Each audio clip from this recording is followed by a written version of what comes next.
Alberto, this is a popular trope that I'm questioned by many Christians. And if I was making a new God today, of course, I would have elements of Christianity, Islam, Judaism, Buddhism, Hinduism, the primary, the big ones, in order to make my new gods, to which that is exactly what man has done for centuries and centuries, Christianity being no exception.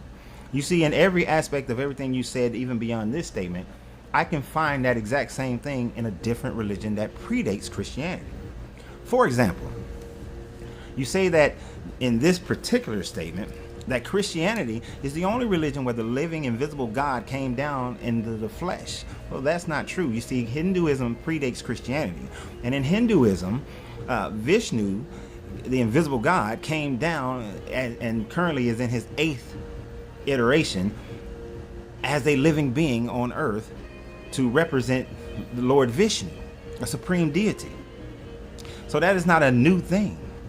In the same way that a Sabbath occurs in Judaism and Christianity, before them, they picked that up from the Babylonians because they worship the Saturn, the god that represents Saturn, which is, I believe it's Baal or Marduk, on a Saturday from sun up to sundown. And when they left captivity, they took that with them, that worshiping on the Sabbath. But it was a previous religion that they were familiar with.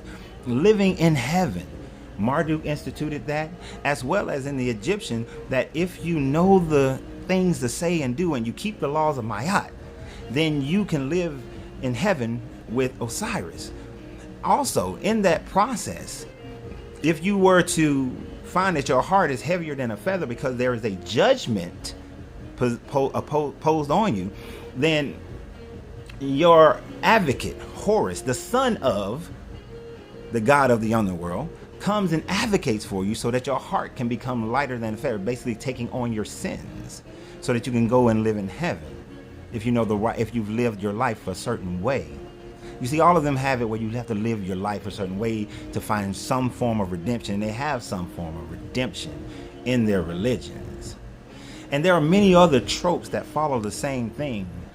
You said that Jesus died and rose on the 3rd day, where in the Egyptian cultures and many others in that Mesopotamian area, they saw that the sun, the sun, died, stopped moving south on December 22nd near the solar cross, and then 3 days later began to rise again moving north, which meant it was the beginning of the end of the dead of winter, so that the people will now be saved because the days are becoming longer. The Aten, Amun-Ra, was winning the battle of darkness. It's the same trope, just a different era.